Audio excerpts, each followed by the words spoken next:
जाए और कार्यक्रम का चालू होना है। अभी आप लोग गेट छोड़ दीजिए, अपने अपने जगहों पे बैठ जाइए और मैं रागनी सोनकर का स्वागत इस्तकबाल करता हूँ। पनवेल की धरती पे, महाराष्ट्र की धरती पे मैं एक शायर उनको नज़्म करना चाहता हूँ। तुम्हें बोलने के लिए अल्फाज कहाँ से लाऊं, तुम्हें बोलने के लिए अल्फाज कहाँ से लाऊं, ताजमहल बन जाए तो मुमताज़ कहाँ से लाऊं, ताजमहल बन जाए तो मुमताज़ कहाँ से लाऊं। वाह वाह वाह वाह, ताली बजाओ, ताली। तालियां। कृपया करके जो भी मान्यवर बैठे हैं वो थोड़ा अपना स्थान ग्रहण करें और मंच पे मैं श्री पंकज छब्बूलाल सोनकर जी को आमंत्रित करता हुआ है और माननीय श्री धर्मेंद्र शिव पूजन सोनकर जी आए हुए हैं। उसके बाद श्री राजेश फूलचंद सोनकर जी, कृपया करके आप भी मंच पर आए और हमारी विधायिका जी के साथ जो भी गेस्ट आए हुए कृपया करके वो भी आ जाए मंच पे।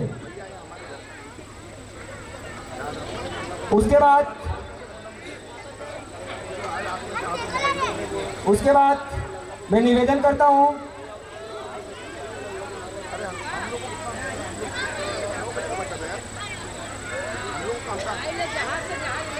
अनीता, श्रीमती अनीता यशवंत सोनकर जी आप भी आ जाइए।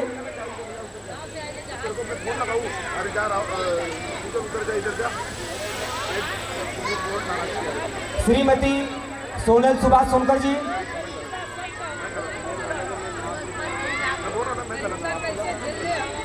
आप भी मंच पर आ जाइए।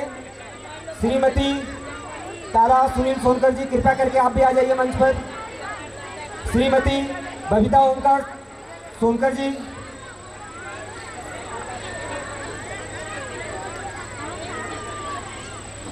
आज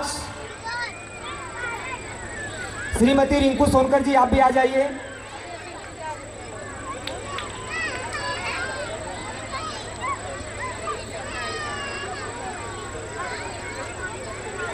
श्रीमती सविता रामचंद्र सोनकर जी,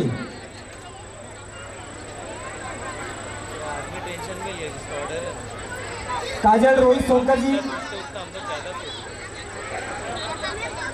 आप भी आ जाइए।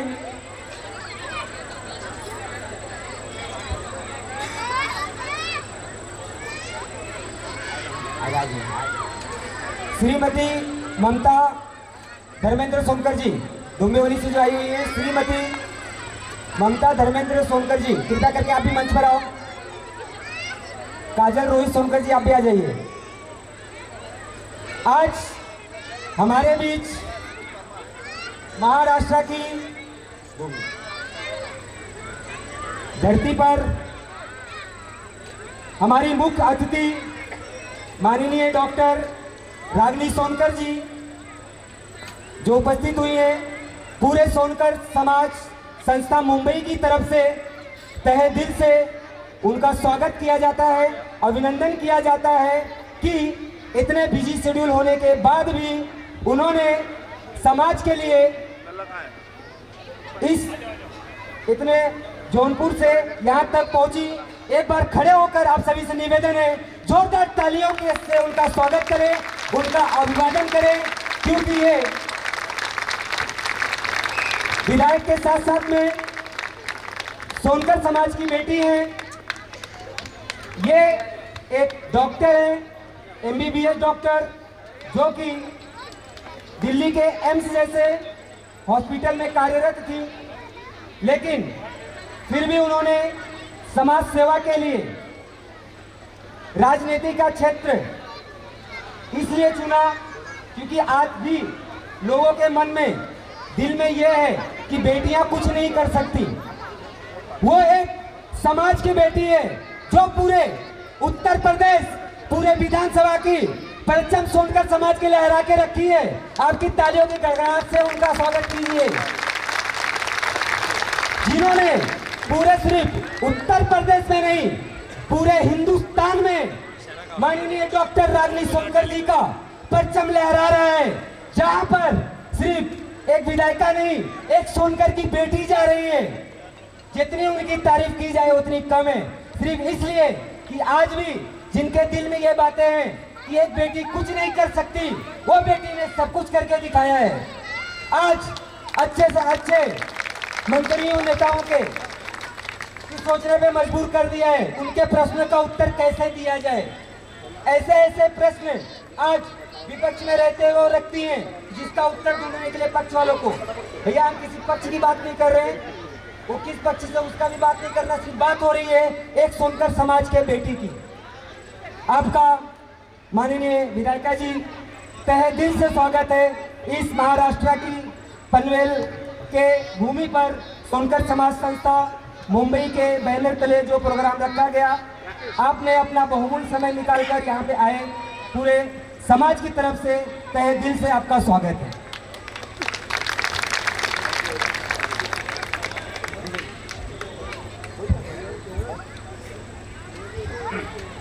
मैडम जी, सोनकर समाज की तरफ से, मुंबई की तरफ से आपको तहे दिल से धन्यवाद, आपने समय निकाला। मैं कुछ मैडम के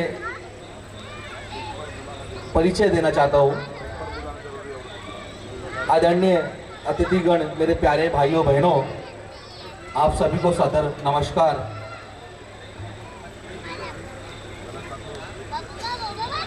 आज हम जिस नाम पर गर्व कर रहे हैं वह केवल एक व्यक्ति नहीं, एक महिला नहीं, एक समाज की बेटी है। हौसले बदलाव की पहचान है आदरणीय रागिनी सोनकर जी। रागिनी सोनकर जी ने साबित कर दिखाया है, अगर नीयत साफ हो तो इरादे मजबूत होते हैं। अगर नीयत साफ हो, इरादे मजबूत होते हैं, तो समाज की तस्वीर बदली जा सकती है। उन्होंने समाज की आवाज को मजबूती, महिलाओं को आत्मविश्वास दिया और युवाओं को नई दिशा देने का काम भी किया। आज ऐसे नेतृत्व की जरूरत है जो बोले नहीं करके दिखाए, जो डरे नहीं डटकर खड़ा रहे।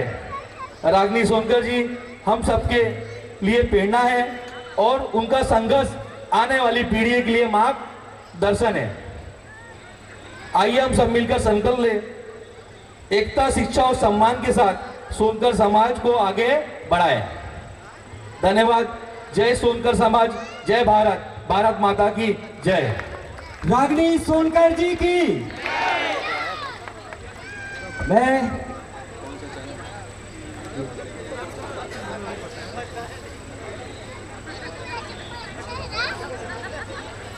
मंच पर जितने भी हमारे मानवर बैठे हुए हैं, आप लोगों से निवेदन है, हमारे जो मुख्य अतिथि हैं आज की माननीय डॉक्टर रागिनी सोनकर जी का सवाल उड़ाकर और गुल देकर उनका स्वागत करें, उनका अभिनंदन करें। सिर्फ महिला लोग करें, पुरुष लोग से बाद में फोटो निकाल लीजिएगा।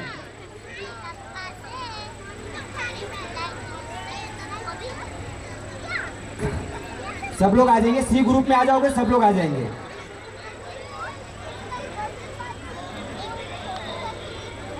दीजिए भैया, उनको दे दो, इनको दो।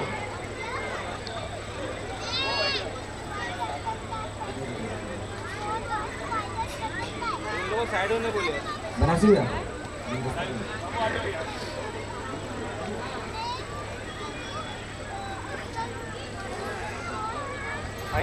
भाई ग्रुप बनाने बोलो, थोड़ा सी ग्रुप में खड़े रहेंगे, सबका फोटो आ जाएगा। फ्लो करने बोलो, चलेगा, हाथ नहीं लगाएगा तो। ये सम्मान एक नेता का नहीं, एक समाज की बेटी का है। इधर खड़े जो इधर खड़े अपने माध्यम से समाज की सभी बेटियों को संदेश दे रही हैं कि तुम में भी वो क्षमता है जो कर दिखा सकती है। ये रघु रुकाना मत, ये हटाना मत।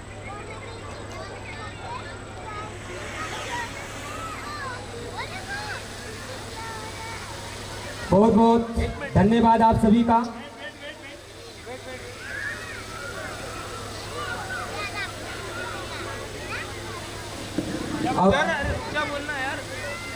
अब आप सभी से निवेदन है कि आप लोग अपना अपना स्थान ग्रहण करें जाके। अभी आप लोग जाइए, अपना अपना स्थान ग्रहण कीजिए। बहुत बहुत धन्यवाद आप सभी का। अब लोग यार आगे खड़े हैं।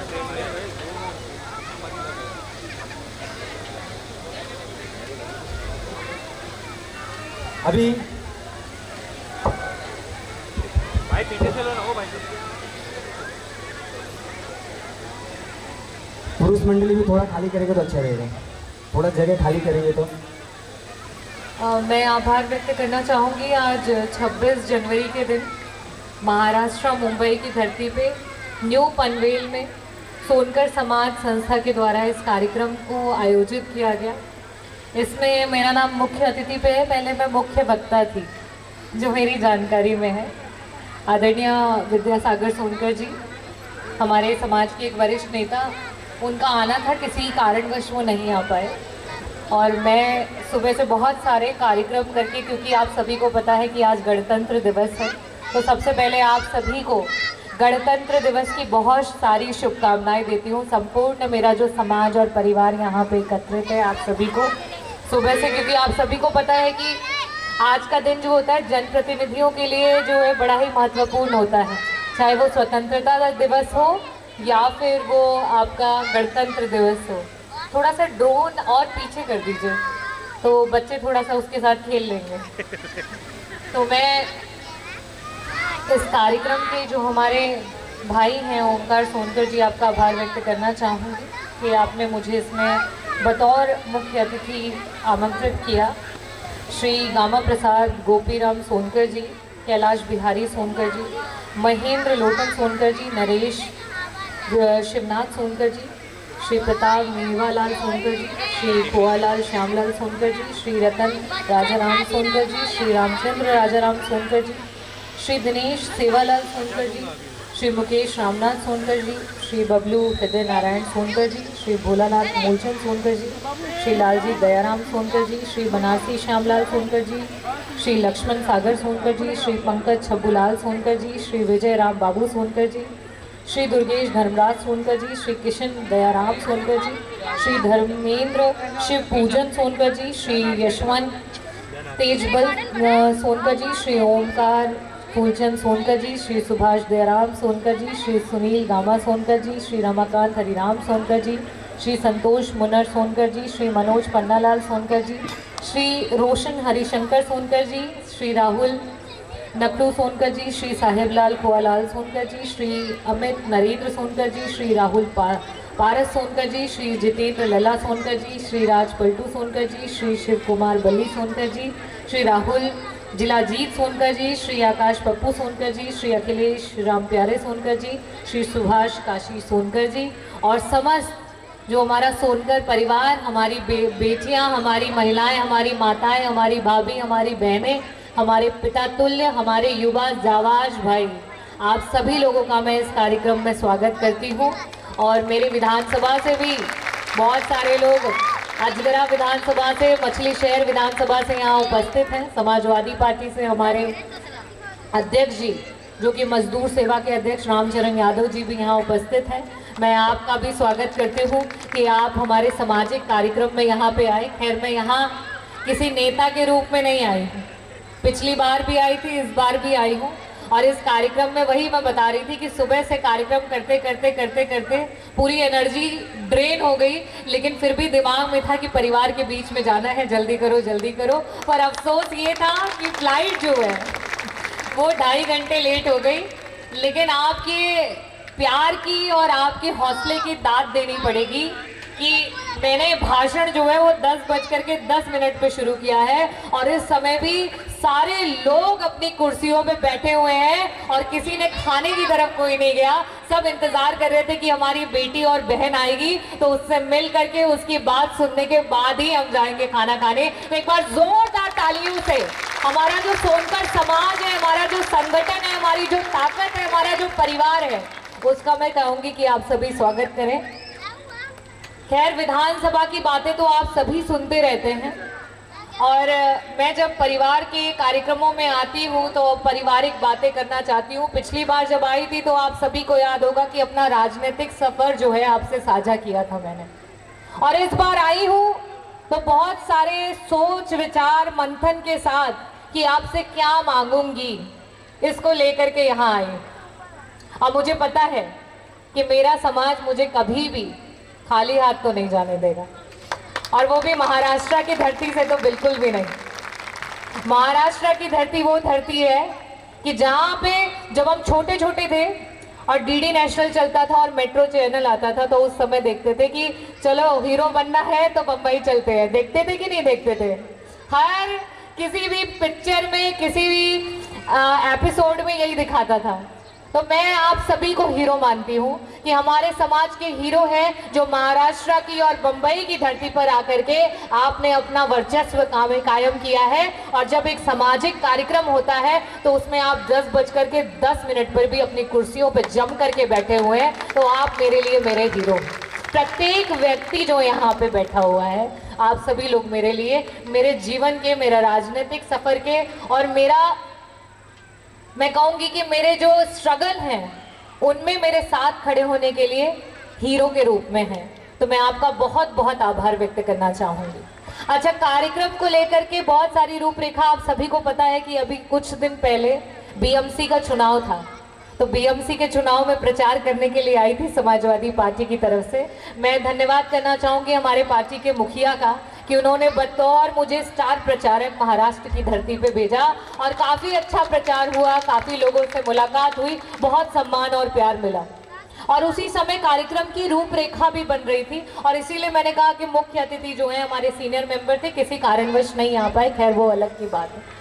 लेकिन बहुत सारी चीज़ें जो हैं, जब हम सामाजिक कार्यक्रमों को शुरू करने जाते हैं, तो मैंने पहले भी आपको बताया कि आज प्रत्येक समाज में कोई ना कोई नेता बन गया है जो अपने समाज को एकजुट करने का प्रयास कर रहा है, अपने समाज के लिए लड़ रहा है, अपने समाज को आर्थिक रूप से, सामाजिक रूप से, राजनीतिक रूप से मजबूत कर रहा है। लेकिन हमारे समाज में अभी भी कहीं ना कहीं कुछ त्रुटियों के कारण हम एक जगह पे मंच साझा करने से कतरा रहे हैं, कुछ त्रुटियों के कारण। और शायद कहीं ना कहीं अंग्रेजी में उसको कहते हैं ईगो, और हिंदी में क्या कहते हैं?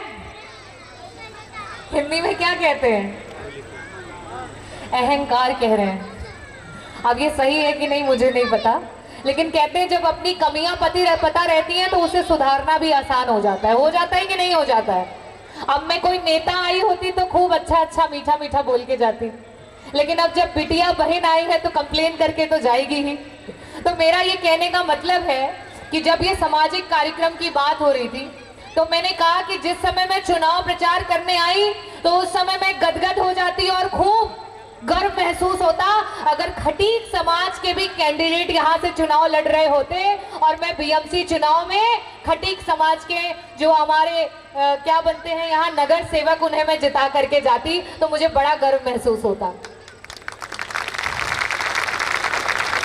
महाराष्ट्र की धरती पे अगर खटीक बिरादरी की हम जनसंख्या को देखें तो चाहे वो मराठी हो चाहे वो नॉन मराठी हो, उन दोनों को मिलाकर के हमारी संख्या दलितों में खूब भारी है। मानते हैं कि नहीं मानते हैं?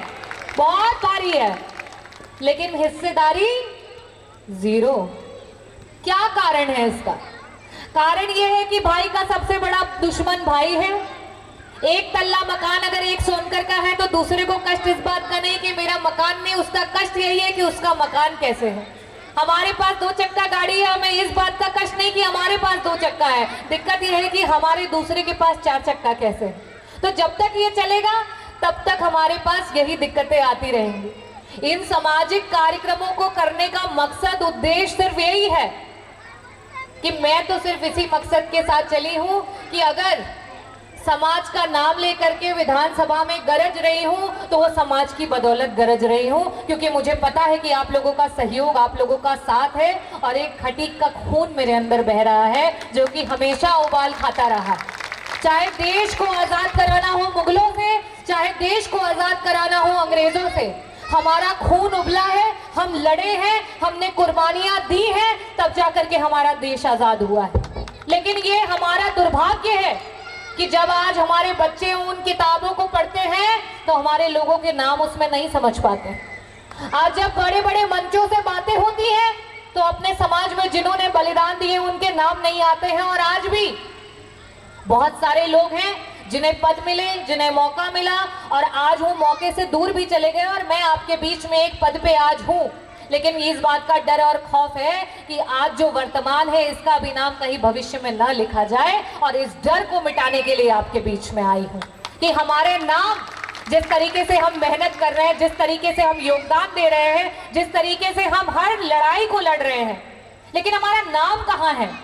हमारे बच्चे पूछेंगे कि जिस समय ये दौर चल रहा था, जिस समय ये, और आज हम भी पूछते हैं, तो हमें नाम जो है वो बता तो दिए जाते हैं मुंह जबानी, लेकिन किताबों में ढूंढते हैं तो दिखाई देता है नहीं देता है। क्योंकि जो किताबें लिख रहे थे, जो बड़ी बड़ी किताबें लिख रहे थे, जो उस जगह बैठे थे, जो इन स्थानों पे बैठे थे, उन्होंने हमारे नामों को अंकित नहीं किया। और उसका कारण भी यही था कि हम में आपस की लड़ाई को देख करके उन्होंने दो लोगों के बीच में फायदा उठा लिया, किसी तीसरे का नाम लिख दिया और हम पीछे रह गए। तो इसे अब आगे नहीं होने देना है। और कैसे नहीं होने देंगे? बिजनेस में आप एक नंबर हैं, बच्चों को पढ़ा रहे हैं उसमें भी एक नंबर हो गए हैं, अपने हर कार्य क्षेत्र में एक नंबर हो गए, सिर्फ एक चीज को छोड़ करके, और वो है राजनीति। और आपको मैं बता दूं, मैं भी यही सोचती थी कि राजनीति से क्या लेना देना है, राजनीति तो हमारे जैसे लोगों के लिए है ही नहीं, या हमें उससे क्या मतलब है। माता पिता ने पढ़ाया, एम्स में पहुंची, और जिस समय कोविड जैसी मार आई और माता पिता दोनों अस्पताल में भर्ती हो गए, तब समझ में आया कि देश की राजनीति जब चाहे, चाहे कोई कितना से बड़ा राजा हो और कितना से बड़ा गरीब हो, सबको घुटने पर ला करके खड़ा कर देती है। ये है अपने राजनीति की ताकत। आज गणतंत्र दिवस है, आज के दिन अपने देश का संविधान लागू हुआ। बाबा साहेब भीमराव अंबेडकर, आप सभी ने उनका नाम सुना होगा, लेकिन हम पता नहीं क्यों थोड़ा सा घबराते हैं, झिझकते हैं। जब कोई हमसे अपना नाम पूछता है तो पता नहीं क्यों नाम के आखिरी का टाइटल बताने में घबराते हैं। ये मैंने खुद महसूस किया है।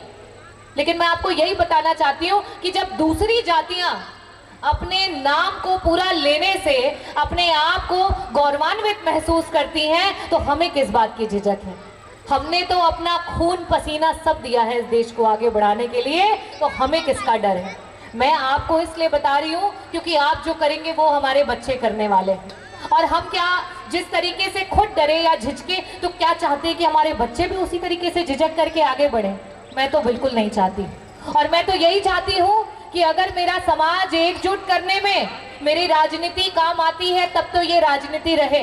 लेकिन अगर मेरी राजनीति मेरे समाज को एकजुट करने में, मेरे समाज को आगे ले जाने में, मेरे समाज के बच्चों का भविष्य उज्जवल बनाने में अगर योगदान नहीं देती है, तो इस राजनीति का मुझे कोई काम नहीं, इस राजनीति का मेरे लिए कोई मोल नहीं है। क्योंकि आज मैं जहां पे बैठी हूं, अगर उन कुर्सियां जब लगती हैं तो वहां कुर्सी मुझे तब मिलती है जब उन्हें पता चलता है कि इनके पीछे इनके समाज की सैकड़ों की लाखों की भीड़ खड़ी है, तो उस हिसाब से मुझे कुर्सी मिलती है। जब मैं वहां पे खड़ी होकर के आवाज उठाती हूँ तो मुझे उस बात की जिम्मेदारी, उस बात का क्रेडिट तब मिलता है जब उन्हें लगता है कि इनके बोलने से इनके समाज के लोगों में वो गर्जन उत्पन्न होती है। इनके बोलने से इनके समाज का एक एक व्यक्ति जो है उसके रग का खून खौलता है और उसको लगता है ये किसी पार्टी की सांसद, विधायक या कोई एक नेता नहीं है, ये हमारी समाज की बहन और बेटी है, जिसके लिए हमने वर्षों से इंतजार किया था कि संविधान के द्वारा बनाए हुए इस सदन में एक सोनकर समाज का भी व्यक्ति बैठे और खड़ा होकर के जब ललकारे तो सिर्फ उत्तर प्रदेश नहीं, देश के कोने कोने तक वो आवाज जाए और हम उससे गौरवान्वित महसूस करें। तो जब मैं वहां खड़ी होकर के बोलती हूँ तो मुझे भी सिर्फ ये महसूस नहीं होता कि मैं किसी एक पार्टी से एक मामूली से विधायक हूँ, मुझे ये महसूस होता है कि मैं उस वंशज का खून हूँ जिन्होंने हमेशा बलिदान दिया है, कोविड के दौरान भी बलिदान दिया है, और कल भी देश को जिस समय सुनहरे अक्षरों में डेवलप्ड कंट्री के रूप में ले जाना पड़ेगा, तो सबसे ज्यादा आगे लड़ करके दलित समाज में अगर कोई समाज योगदान देगा तो वो खटीक कम्युनिटी है, और वही सबसे आगे लेकर के जाएगा देश को। लेकिन कैसे लेकर के जाएंगे जब जहां अभी हम चुनाव में आए भी नहीं है वहीं पे गुट बनने लगा है, वहीं पे लड़ाइयां होने लगी हैं। अभी हमने देखा कि जब ये कार्यक्रम होना था, सुनने में आया 2-2 गुट बन गए, फलाने कार्यक्रम में मत जा, ढिकाने कार्यक्रम में मत जा। मैं अनुरोध करना चाहूंगी अपने जो लोग हैं उनसे कि एक चुनाव प्रक्रिया जो है उसको शुरू की जाए, और चुनाव प्रक्रिया से आपका जो सोनकर समाज है उसका अध्यक्ष चुना जाए। और आप जब अपने गाढ़ी कमाई का पैसा इस संगठन में लगाएंगे, पर मंथ का एक पैसा बना करके इस संगठन को खड़ा करेंगे, मैं कहूंगी अभी खाना पीना थोड़ा सा उसको थोड़ी देर के लिए रोक दें, क्योंकि मैं क्या कुछ लड़ाई झगड़ा हो गया क्या? मेरा आखिरी में, क्योंकि लंबा भाषण अब देने का समय नहीं है, बस 5 मिनट में मैं एक जरूरी बात कहना चाहूंगी। आपको पता है कि पूरे देश में सबसे ज्यादा जो आपके सर्विसेज हैं, IAS officer, IPS officer, IRS officer, forest, revenue, ये सब कौन है? पता है आपको कौन सी जाति के लोग हैं? बताइए, कोई बता सकता है यहाँ पुरुषों में? बताइए कौन सी जाति है? जानते हैं कौन से धर्म के लोग हैं जो इस पूरे देश में सबसे ज्यादा नंबर ऑफ आईएएस ऑफिसर हैं, आईपीएस अधिकारी हैं? जानते हैं आप? मुट्ठी भर है। खटिक तो आते ही नहीं हम लोग, अभी बहुत पीछे हैं। जैन समाज है। जैन समाज के सबसे ज्यादा आईएएस है, सबसे ज्यादा पुलिस है, सबसे ज्यादा उच्च स्तर पे अधिकारी हैं। अगर हीरे का, सोने का, चांदी का व्यापार और बिजनेस है वो ये है। इनकी खुद की अपना बैंक चलता है और ये इतने संगठित है कि पूरे देश में मुट्ठी भर होकर के पूरे देश पे राज कर रहे हैं। पता है क्यों कर रहे हैं? क्योंकि इन्होंने ये कहा कि जैन जैन भाई भाई। और मैं सबसे पहले अगर अपने समाज में किसी को आगे बढ़ाऊंगा तो अपने समाज के व्यक्ति को आगे बढ़ाऊंगा। उस समाज ने अपना एक बैंक बनाया और उस बैंक से वो किसी भी अपने समाज के व्यक्ति को लोन देता है, उससे वो बिजनेस खड़ा करता है और कुछ सालों बाद उसी बैंक को वो पैसा लौटाता है। वही संस्था अपने आईएएस की कोचिंग चलाती है। माँ एक बार को अपने बच्चे को फल और दूध देना भूल जाती है, लेकिन वहाँ के हॉस्टल के लोग जो है वो अपने बच्चों को दूध और खाना समय से देना कभी नहीं भूलते। और शायद इसीलिए है कि सबसे ज्यादा आईएएस, आईपीएस और अधिकारी जो हैं जैन समाज के हैं। और जब आपका अधिकारी हर जिले, हर प्रदेश में बैठ जाएगा तो आप बताइए, आप मजबूत होंगे कि नहीं होंगे? होंगे कि नहीं होंगे? एक स्वर में बताइए, होंगे? कैसे करेंगे इसको? अच्छे लोगों से अच्छा सीखेंगे और बुरे लोगों का संगत छोड़ देंगे। तो मेरा उद्देश्य सिर्फ ये है कि अपना समाज आर्थिक रूप से भी मजबूत है, अपना समाज पढ़ भी रहा है, शिक्षित भी हो रहा है, आगे भी बढ़ रहा है। राजनीतिक भागीदारी में एकता नहीं दिखाएंगे क्या? मेरा बस यही कहना है, अगर हर समाज एक हो सकता है। आज कुर्मी बिरादरी देखिए एक हो रखी है, आप अगर बिंद बिरादरी देखिए वो भी एक हो रखी है, आप निषादों को देखिए वो एक हो रखे हैं, आप और समाजों को देखिए वो एक हो रखे हैं। मैं आपसे यही कहना चाहती हूँ, आप भी एक हुंकार भर दीजिए 27 के चुनाव से पहले, और आप उसके बाद देखिए कि आपके अगर कदमों में जहां नहीं आ गया तो आप फिर उसके बाद बात करिएगा। मैं बस यही अनुरोध करना चाहूंगी कि लोगों का राजनीतिक मोहरा नहीं बनना है, अपना निर्णय लेना है, अपने व्यक्ति की बात सुननी है और अपने व्यक्ति के साथ रहना है। रहेंगे कि नहीं रहेंगे? अभी पनवेल के कार्यक्रम में बहुत सारे लोग आए, मीटिंग करके गए और बोल करके गए। मैं किसी भी व्यक्ति के साथ नहीं हूँ। मेरा महाराष्ट्र आना भी बहुत कम होता है। पिछले साल आई थी, उसके बाद अभी एक कार्यक्रम चुनाव प्रचार और उसके बाद आज आ रही हूँ। लेकिन मेरा बस एक ही, मेरे अंदर क्या है, मेरे अंदर एक ही मंशा है कि मेरा समाज एक होकर के रहे। कोई तीसरा आदमी फूट डाल करके और हमारे लोगों का बंटवारा करके ना चला जाए। और मेरे समाज को बड़े सालों के बाद, बहुत अरसों के बाद आवाज मिली। उस आवाज को मैं नहीं चाहती कि खोए मेरा समाज। मैं चाहती हूँ वो आवाज और आगे जाए और बुलंद हो। आज अगर मैं खड़ी होकर के अपने समाज को चेतना और मैं अपने समाज को एकजुट करने का प्रयास कर रही हूँ, मुझे ढेर सारी रागिनी दिखाई देती है वहाँ पे, मुझे ढेर सारे मेरे भाई दिखते हैं वहाँ पे जिनकी मुझसे भी ज्यादा योग्यताएं हैं। लेकिन अगर हम एकजुट नहीं होंगे तो वो क्या यहाँ मंच तक आ पाएंगे?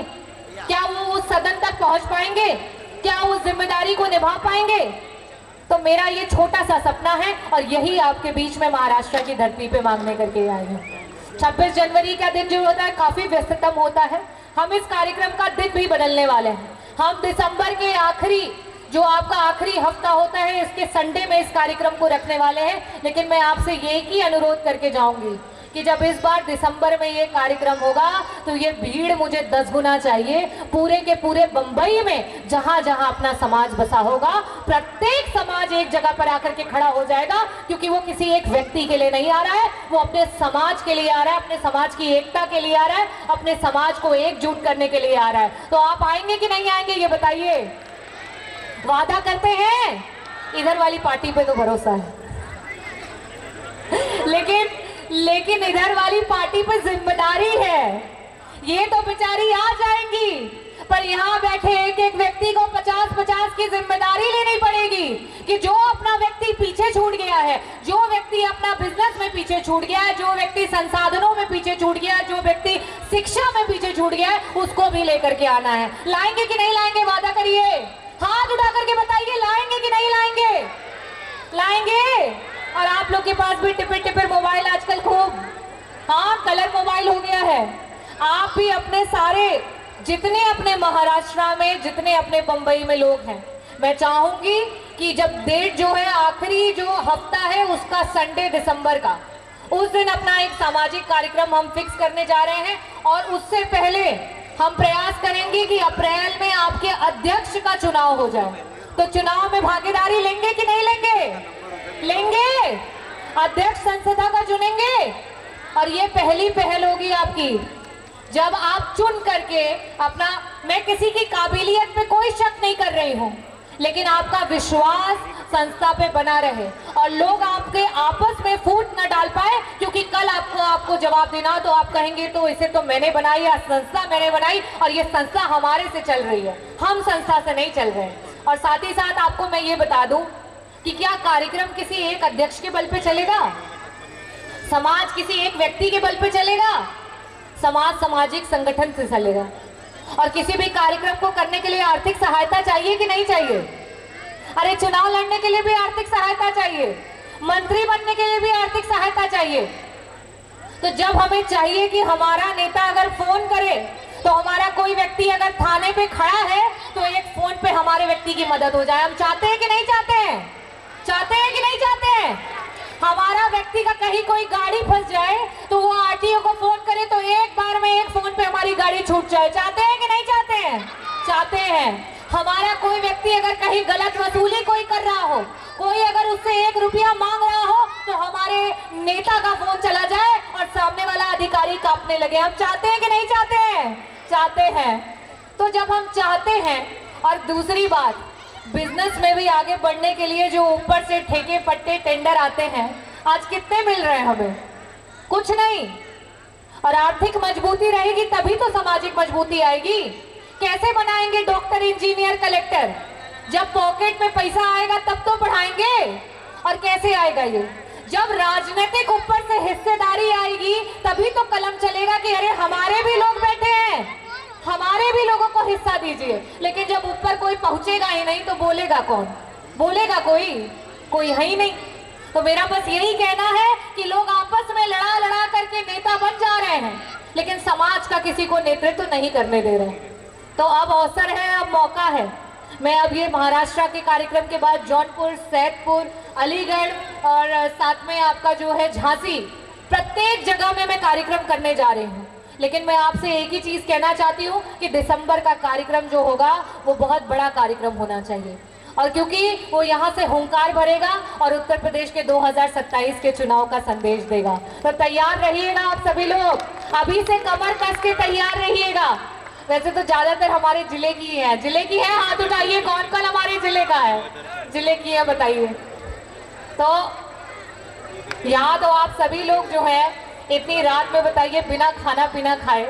मैं फिर से आभार व्यक्त करना चाहूंगी, मेरे पास शब्द नहीं है कि आप सब लोग मेरा इतनी देर तक इंतजार किए और मेरा भाषण इतनी आप लोग जो है उससे सुन रहे हैं पेशेंस के साथ। लेकिन मैं सिर्फ यही कहना चाहूंगी कि मुझे सिर्फ एक चीज चाहिए आप लोगों से, अपने आशीर्वाद के रूप में समाज की एकता मुझे दे दीजिए, और आप मुझसे जो चाहे मैं वो आपके लिए करने को तैयार हूँ। जहां लड़ाएंगे वहां लड़ने के लिए तैयार हूँ, जिससे कहेंगे उससे लड़ने के लिए तैयार हूँ। लेकिन मुझे बस मेरे समाज की एकता दे दीजिए। मेरी प्रतिष्ठा आप लोग हैं, मेरा सम्मान आप लोग हैं, मेरी कामयाबी भी आप लोग हैं। अगर मेरी तारीफ होती है तो मुझे महसूस होता है मेरे समाज के प्रत्येक व्यक्ति की तारीफ हो रही है। और कहीं अगर मेरी आलोचना होती है और कोई थोड़ी सी भी त्रुटि निकाल देता है तो मुझे डर लगता है कि ये मेरी वजह से कहीं मेरे समाज का नाम तो कहीं थोड़ा सा भी नीचा नहीं हो रहा है। तो मैं हमेशा अपने सर पे आपको ताज की तरह लेकर के चलना चाहती हूँ, पर यही चाहती हूँ कि इन ताज पे हीरे आप जड़ दें। तो जड़ेंगे कि नहीं जड़ेंगे? अरे मेरा समाज हीरा है, ताज पे जड़ ही जाएगा। कोहिनूर है आप, लेकिन कोहिनूर को लेकर के भागने मत दीजिएगा। ब्रिटिशर्स तो भाग गए, लेकिन हम ब्रिटिशर्स से लड़े हैं, अंग्रेजों से लड़े हैं। तो आखिरी में और बोलूं कि खाना खाना है?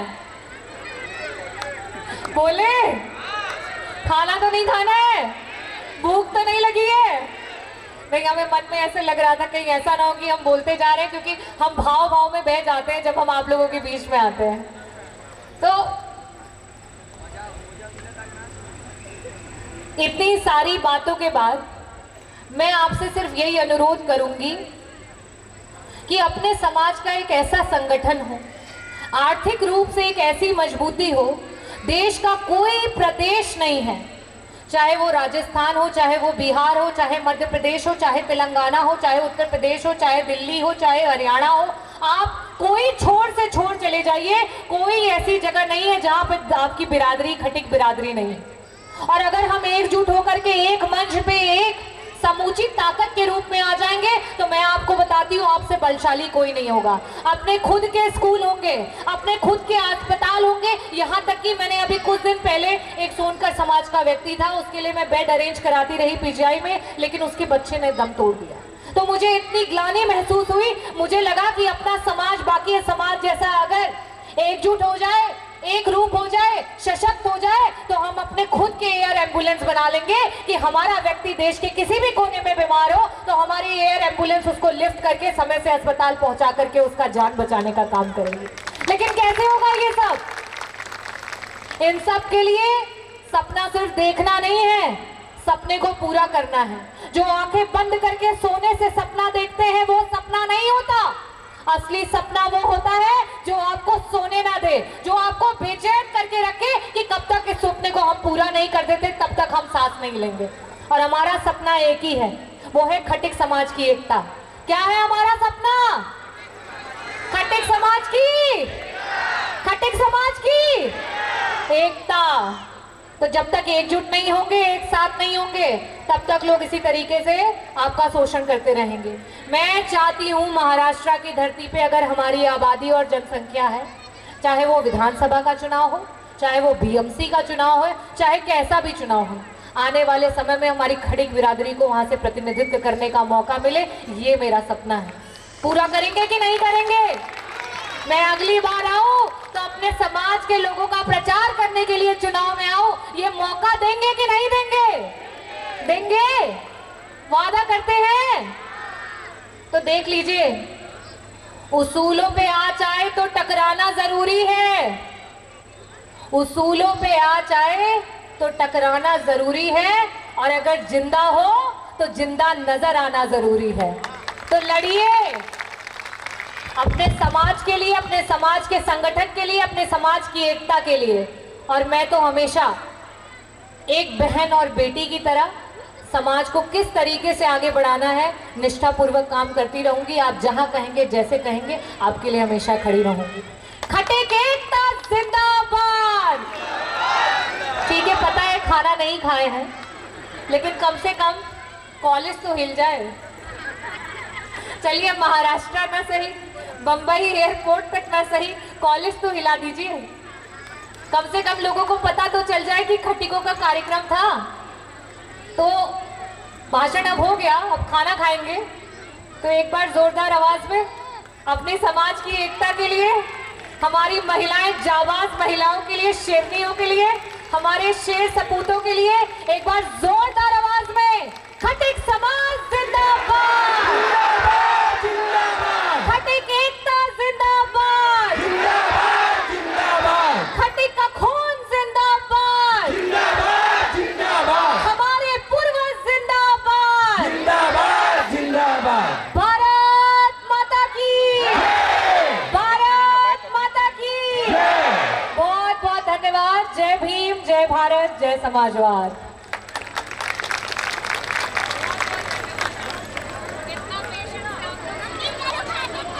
बहुत बहुत धन्यवाद माननीय मुख्य अतिथि जी, आपने अपने बहुत खाना शुरू कर दीजिए, स्टार्ट कर दीजिए।